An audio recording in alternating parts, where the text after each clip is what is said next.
Good morning. Welcome to the final day of this exciting term where we're going to finish up an exam review for next week's final exam. Just to let you know that as of right now, we are online for taking the final exam next Wednesday. Things are pretty exciting right now. We will go with the flow. It's kind of like a snow day. See if we have snow or not. We probably don't want to have snow in this case, but anyway, we have to go with the flow and see what happens. Watch your email and stuff like that. So our finals online? No, it's Wednesday here, 8:45. We are online. Oh, I see what you're saying, Elisa. We are online in the sense that it's all business as usual. Sorry about that. Yeah. All right, instructor faux pas. Thank you for bringing that up. I didn't even think about it. I have a lot of weird expressions by hook or by crook. I taught you earlier. Now you're hearing my other dumb things and stuff. Sorry about that. Cool. All of you get gold stars for being really patient in this process. It's really weird. But as of right now, 8:45, this room, next Wednesday, most of you, we'll see you then, stuff like that. When you come next Wednesday, make sure you bring calculator, pencil, a Scantron with 100 questions total. You'll also need to bring the take-home final, which I gave you in class this week, the Kinetics 2 lab, which you started this week, shouldn't be too bad, the final exam prep worksheet, which is right after problem set 6, and now the take-home lab final, and it is now available on the website. If you go to mhchem.org/222, there's a link right at the top and also one later down. You can get it. Make sure you print it off and bring that next Wednesday as well. If you don't see it or just not working for you, let me know. All right, I can send you a link. I can send you the PDF file if that's easier, whatever. But anyway, if all goes well, grade that stuff up. Have grades up by Friday. I'm hoping much earlier than that. If you have questions on anything, you let me know. As I said, exciting times, bad instructor slang, so you should ask these kind of questions. Blushes. Anyway, Prophet back home. Questions? All right. This example we did on Wednesday, and I just want to say one more thing that I didn't say on Wednesday. The way that I'd like you to do it, natural log R over R0, or in this case A over R0 equals minus KT, and half-life 0.693 divided by K. And this is the way that works all the time, all situations. But there is another way to do this. You can figure out how many half-lives have passed based on the 5.6 milligrams. So 5.6 milligrams divided by 2 must be, I think, 2.8. And then 2.8, half of that would be 1.4, and half of that would be 0.70. And because the half-life is 2.7 days, you can multiply that by the number of half-lives. I prefer that you do it this way, all right, because this works all the time. You may or may not have problems where you have an easy number of half-lives, but it is an alternative and stuff. And if nothing else, you might be able to just guess what the answer is based on that, even if it was an integral number of half-lives. So just as another thing, another tool for your arsenal. Here's a new question though. This is a reaction with NO2 and CO, and it's thought to occur in 2 steps. And what I'd like you to do is try to predict what the rate law will be if this mechanism is valid. So see if you can figure out which of those makes the most sense based on that mechanism.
Okay, so a mechanism is a way that chemists use to describe how reactants go to the products.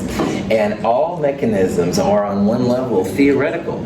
I don't want to say made up, but they are theoretical. And theoretical things should be verified with as much data as possible. And in a mechanism, it's the slow step you want to look at to see what the rate law is going to be like.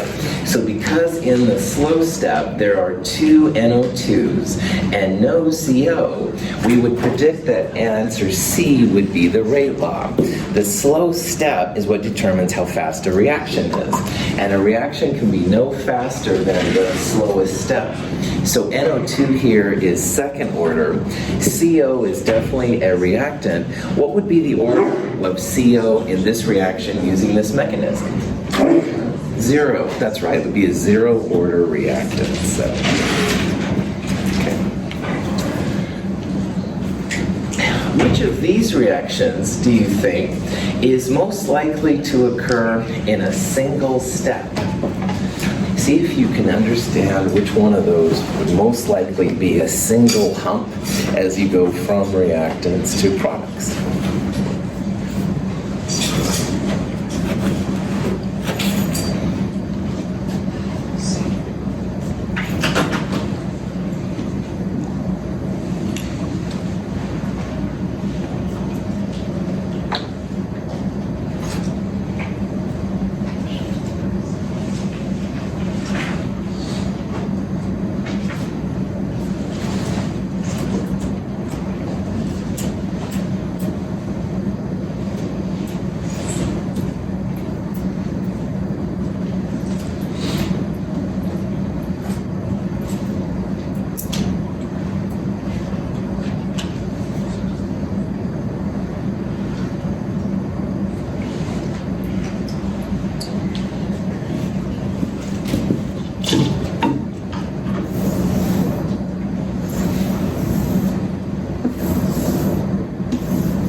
Here on the blackboard, I have 2 different reaction diagrams. The one on the left is a single step, like it would have an energy of activation going from where the reactants start to the top of the hill. The one over here on the right would be a 2-step mechanism. So every hump is like a step, okay? And this problem right here says which of these would most likely be a single step. And if it's a single step, then that's when the stoichiometry of the reactants shows up in the rate law. So for example, if this first one was a single step, we would have F2 to the first power because there's one F2, but we would have NO2 be a second order reactant, all right? So this one is not going to be a single step because there's only one NO2 here and there's 2 NO2s on the reactant side. So if you dig through this a little bit further then, answer C is most likely the single step because there's one NO and NO is first order, there's one O2 and O2 is first order as well. If this one was a single step, you would also have a CO term right there. But CO isn't present, CO must be a 0 order reactant. That's how you can tell. So again, if it's a single step, that's when the stoichiometry of the reactants is the same as the rate orders, but a lot of times they're going to be different because there's more than one step. Any questions on that? Okay. Which of these statements is incorrect? And it's not E because we're all using catalysts in our bodies at this very moment, so don't put down E. But one of those statements is truly incorrect from a science perspective. Let's see which one.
Getting a lot of different answers here, so this is kind of interesting. All right, so let's go through this. This is this question is basically about what a catalyst is, how it can help, and stuff like that. A catalyst provides an alternative mechanism for a reaction. That part is true, all right? We saw some examples in lecture how the catalyst, like we shifted like MnO2 in H2O2, and without the MnO2 it was a big hump, and with the MnO2 there was like smaller humps, all right? So catalysts do provide alternative mechanisms. A catalyst is used up in a mechanism and then it's recreated at the end. So because the catalyst somehow is involved in the chemistry, something's going on. B is definitely true. A catalyst by definition is recreated at the end. So catalysts are definitely recreated. C, a reaction involving a catalyst yields more product. Not necessarily, but it's possible, all right? If you think about how it lowers the energy of activation, all right? I would argue that most of the time, anyway, catalysts are used because you do get more product and you get it faster, all right? So I would argue that C is true. And a lot of you put that down, and it is true that it's possible that maybe it wouldn't, but I don't think you'd use the catalyst if it was, all right? Because the catalysts have to be added. It's an extra step, and people, don't want to do things unless they have to. So there's a reason why the catalyst is added. Let's look at D a little closer, all right? A catalyst speeds up the forward reaction and the reverse reaction. Now, why do people put catalysts in the first place? To speed it up, all right? So the forward reaction, going from reactants to products, is definitely going to be sped up. It's got a lower energy of activation, stuff like that. If the reverse reaction was also sped up, then you'd have the same conditions like you would have under the normal thing. So D is the one here or C is the one, that's got to be probably more right. If the reverse is going faster and stuff like that, but there's still a barrier, then hopefully you're getting from reactants to products faster, all right? So of all of these, I think C is the best one. D is the one, stuff like that kind of feels like it should be, but I think in stuff, the D, the reverse is going to be right too. You're going to end up, though, with more product at the end. I didn't probably explain that really well. Any questions on catalysis? So you do end up with more product, or you don't end up with more product? Because the question is which is incorrect. Right. I would argue you don't end up with more product necessarily, all right? Hopefully it makes the time to get to the product less. That's how I would argue it, Brian. Right. All right. Here's a cobalt-60, all right? And I want to make sure we're all on speed as to how many protons and neutrons something has. So if this is cobalt-60, how many protons and neutrons does the cobalt-60 have? See if you can use your information. I would definitely look at the periodic table, unless you have cobalt memorized, and see if you can figure out, like how many protons and neutrons it has.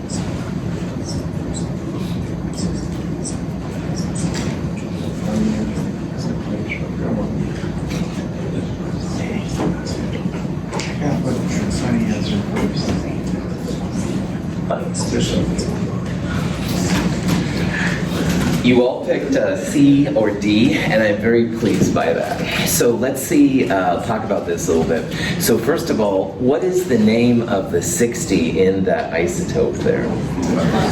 It's the mass number, protons plus neutrons, all right? So we need to figure out protons or neutrons from some other source. And what you guys did, which is really cool, is you looked up there for cobalt, and cobalt has a 27, all right? So the question really is, how is the periodic table organized? Is it organized by protons or neutrons? Protons. Protons. So this thing has 27 protons in it. So if we were going to do the full symbolism, we'd have a 27 down there to show that it's cobalt, okay? The neutrons you get from top number minus bottom number. But remember, the whole periodic table is based around the number of protons. So it's increasing protons, and all cobalt has 27 protons. You can change the number of neutrons, but as long as the protons are still 27, it'll still be cobalt.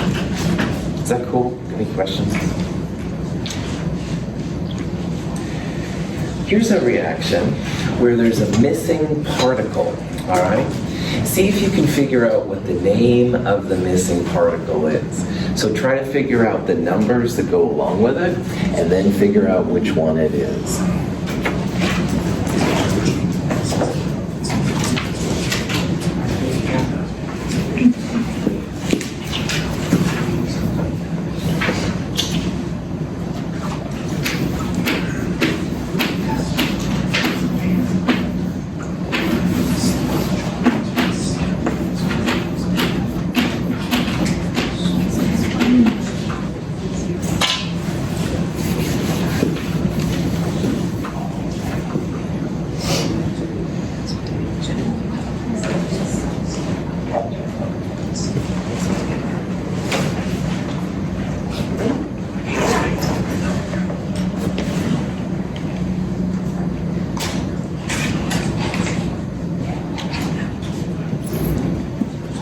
So these kind of problems, the punchline, lower left numbers on the left equal lower left numbers on the right, and upper left numbers on the left equal upper left numbers on the right.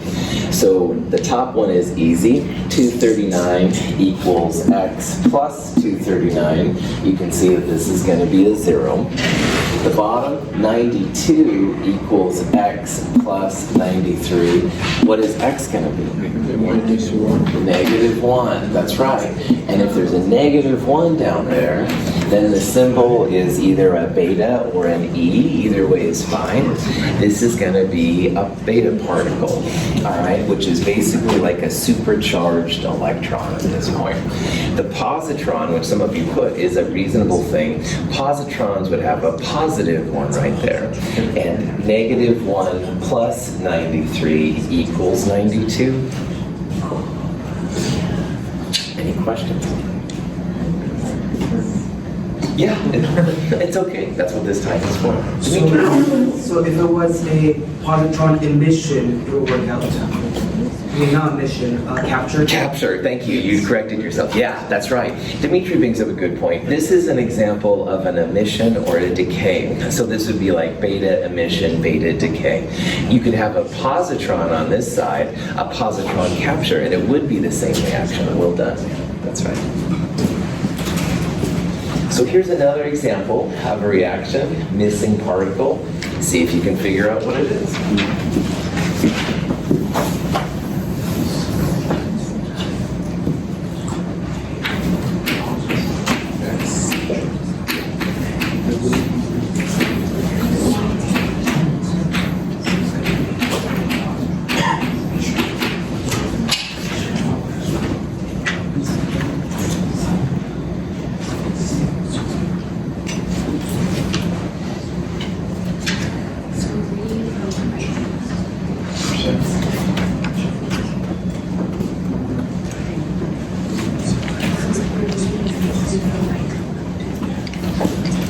Excellent.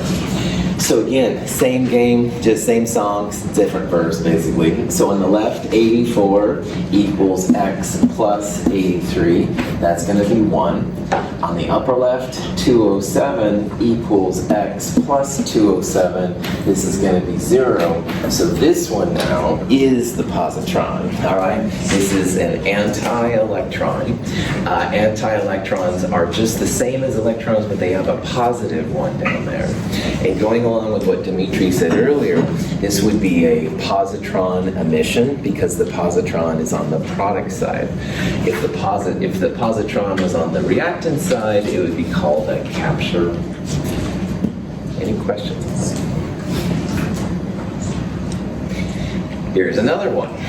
This reaction, we've got an electron, all right? It's smashing into a calcium. Which one of those particles do you think will be made?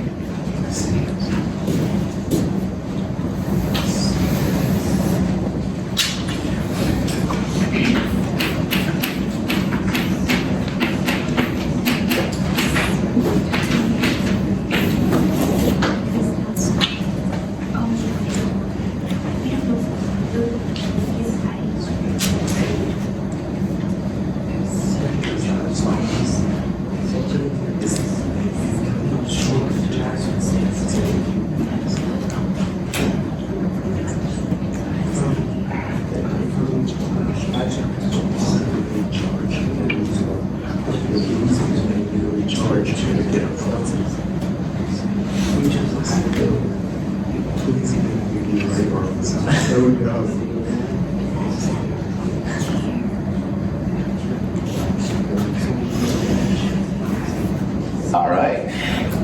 41 plus 0, 41. 20 minus 1, 19, that's right. So this one's going to be 19. It's a potassium. Some of you put the scandium. I understand stuff like that. Questions? Why?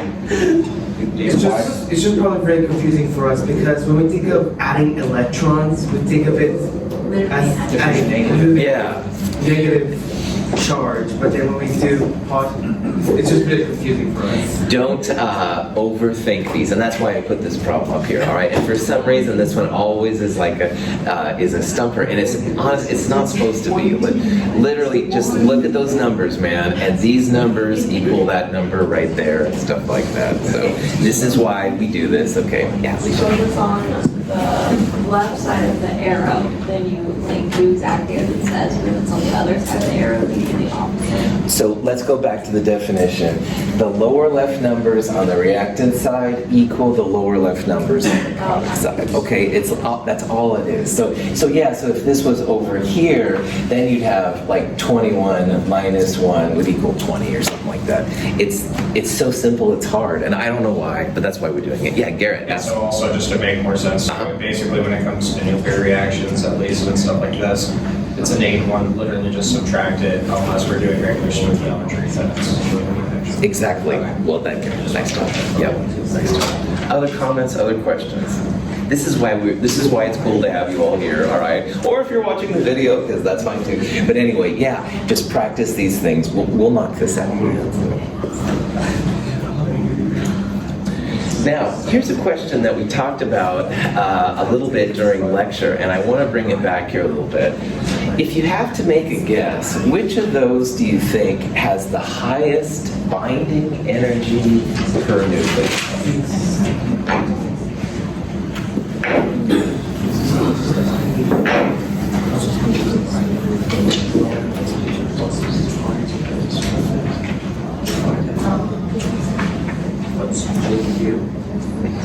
It's a joke. It's non-existent.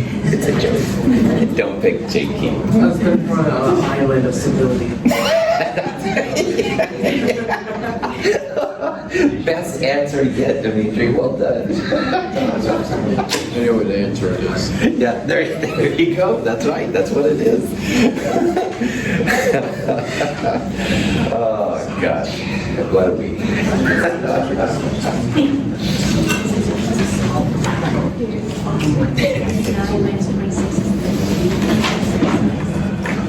Too hard.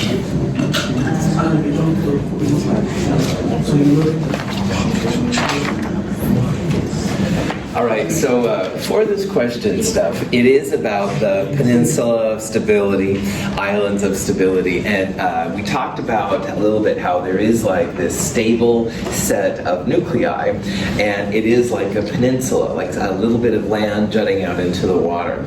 And then around those stable isotopes, you have the sea of instability, the unstable ones that undergo beta decay and all that kind of stuff. And Dimitri said, which has cracked me up, and I want to share this with you, is that JQ could be on one of those islands of stability, which is something they've predicted, that there are these little areas of stable nuclei that we haven't been discovered yet. So Dimitri, again, well done. So on this problem, the binding energies are what determine the stability and stuff like that. And we talked about in lecture how there's one isotope which all the other isotopes kind of want to be like energetically. Does anybody remember what that element was? Iron, that's right. Iron 56. Iron 56, like even the sun can't make anything past iron 56. To make the heavier elements, you need like neutron stars colliding with each other and stuff like that.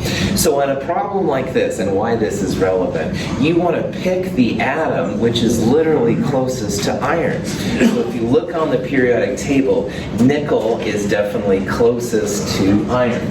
So on a practical level, nickel number 28 is closest to iron number 26, and that would be the actual value. Now, if you don't believe me, I used Google to look up these numbers here. These numbers right here are in what's called a mega electron volt, which is just a massive number of joules, all right? And you can see that of all of them then, nickel has the highest value. This is a diagram we looked at during the lecture. Iron 56 is right there. It's at the top of the area. So again, nickel and things right around it should be pretty close in terms of their stability. So if you see a question like this, pick the one which is closest to iron. Yeah, Madison. I have kind of a dumb question. No, dumb questions. Do you mean close in proximity on the periodic table, or Yep. close in terms of numbers? Like, are you closer technically to zinc, right? So notice that zinc wasn't an answer on there.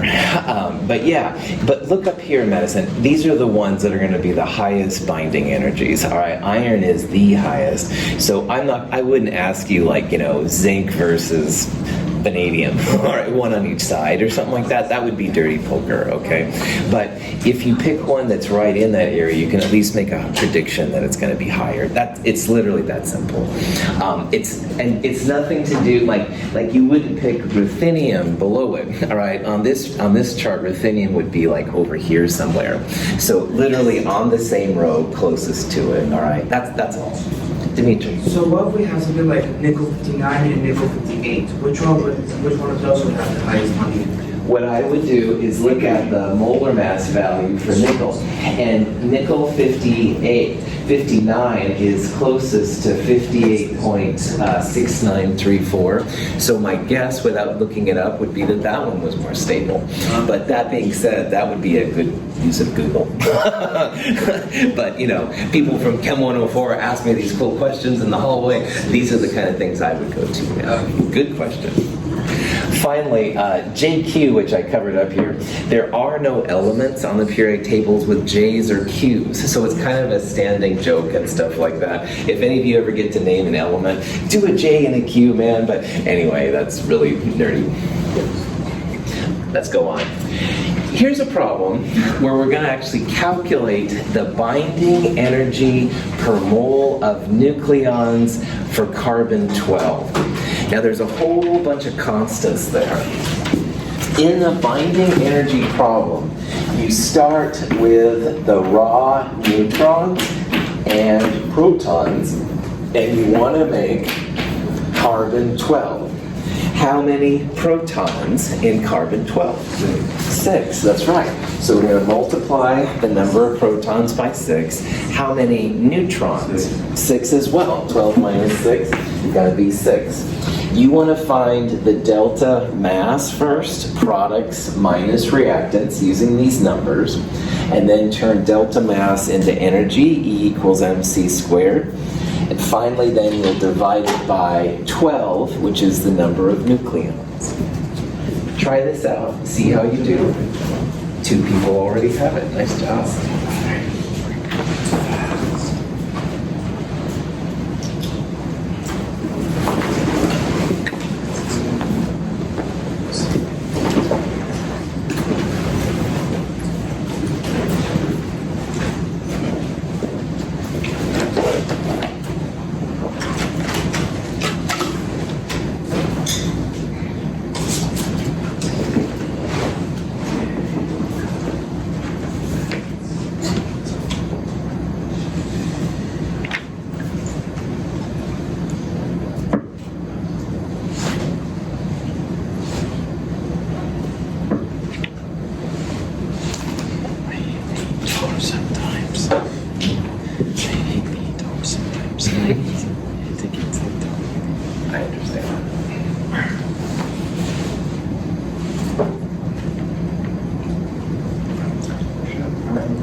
All right, so in this problem, I'll talk about it first and I'll show you the math. First thing you want to do is you want to find the change in mass for this reaction.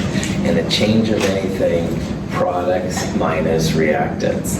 So for this reaction, that would be this number, which is exactly 12. This is how all molar masses are defined. This number minus 6 times this number, 6 protons, minus 6 times this number, the number of neutrons. And if you did it right, this is actually the number you get. It's not kilojoules, but it's this many grams per mole. So if you put this answer down, you've definitely got the change in mass, but it's not the binding energy. So the next thing is to use Einstein's equation to go from this many grams per mole into joules. And like we talked about, you need to take the grams per mole and turn them into kilograms per mole. So you divide by 1,000. And then if you multiply by speed of light squared, you end up getting and you turn the joules into kilojoules. This number is what pops out. It's a negative version of that number, but that's the energy released upon making a mole of carbon-12. Now, binding energy is what we're after here, and binding energies are always positive numbers. And binding energies, so first of all, you take this number and you turn it into a positive number, like is listed right here, and then you divide by the number of nucleons. A nucleon is just a proton or neutron. So in this case, carbon-12 has 12 nucleons. It's literally the mass number. And if you do that, you end up with answer A. Yeah, so I know some of you are getting this. That's really cool. So again, here's the 12 exactly minus the 6 protons minus 6 neutrons. Turn this number into kilograms, speed of light squared. I turned joules into kilojoules. I got this number, which is the exothermic release for 1 mole of carbon-12. But a binding energy, you make it a positive number, and usually you end up dividing by the number of nucleons.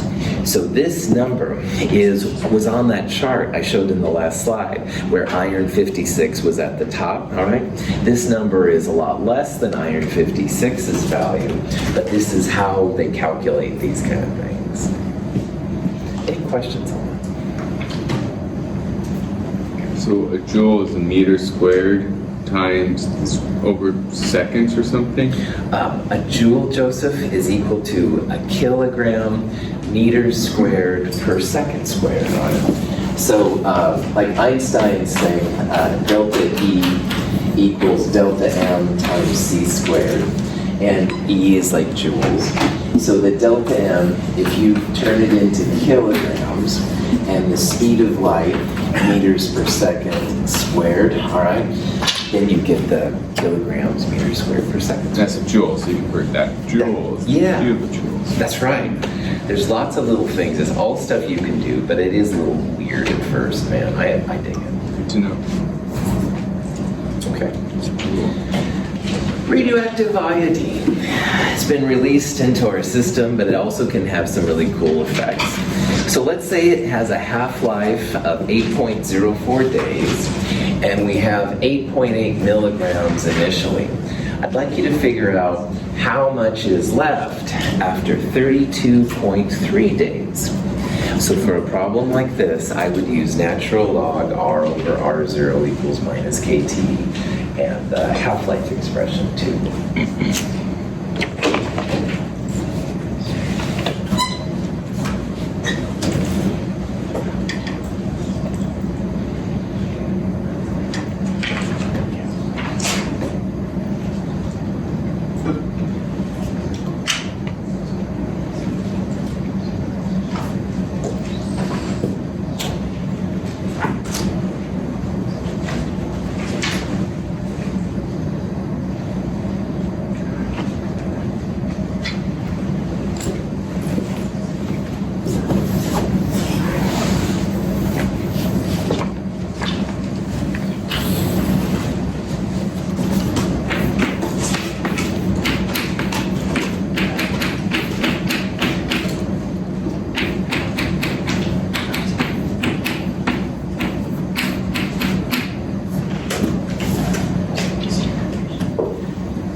there's several ways you can do things and stuff, and do the one that works best for you.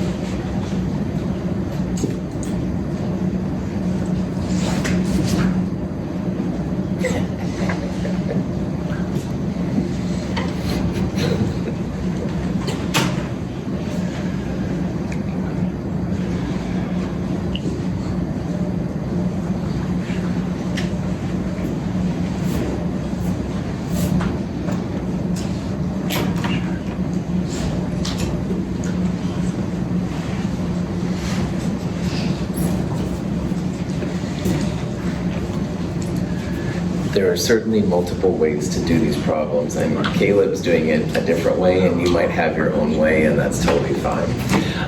The official way that I'm trying to steer you all to is you're trying to figure out the mass that's remaining.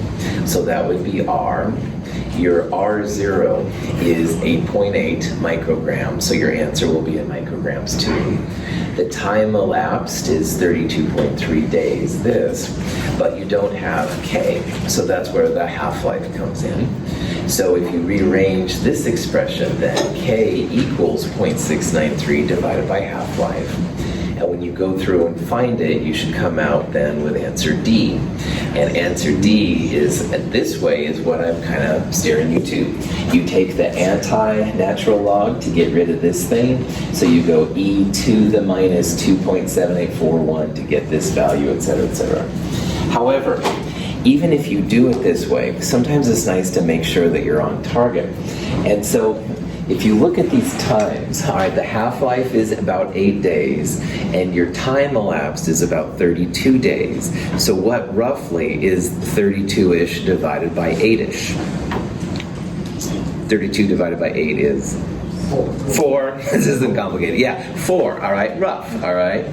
So here's what you can do, and this is sometimes helpful. You're starting with 8.8, sorry, micrograms. So after one half-life, you'd be down to half of that, 4.4. After a second half-life, what would you have left? 2.2.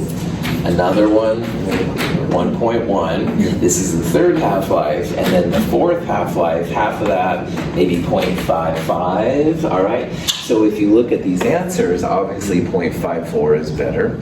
You can do a better job using more sig figs and stuff, but at the very least, this way can help you verify your answer. Because I know you working with logs and anti-logs is sometimes a little strange. So I put this up here because if you don't know what else to do, then try this, all right? Nothing to lose. On the other hand, if you get this answer and you're like, yes, but you're kind of questioning yourself, sometimes this is a nice way just to double check. All right, we've got one more problem here. We've got this gallium citrate thing. It's got some radioactive gallium-67, and it's got a half-life 78.2 hours. And the question is here, how long will it take to get down to 15% of its original activity? Now what I would do on a problem like this is the R over R0.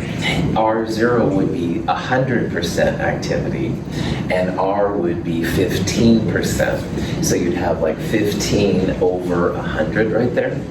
See if you can do that to see what the time elapsed is going to be.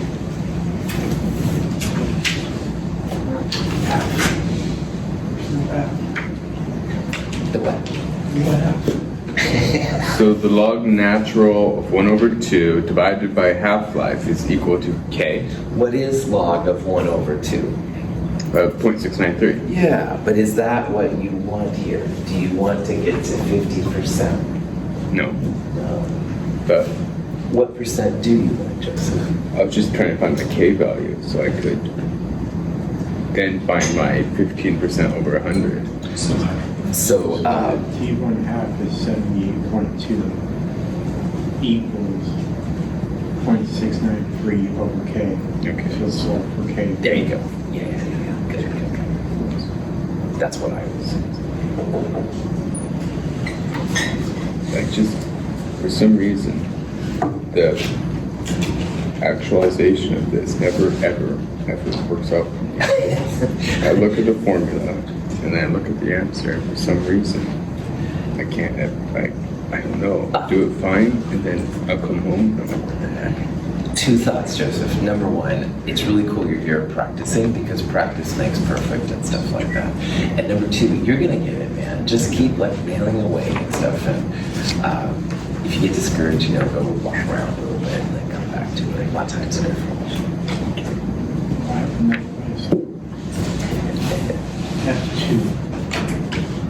F2 salt. F2 works really well. That's actually a really good. I'll bring that up. That's a good call. Yeah. Choose C. Well, let's see if your answer's right here.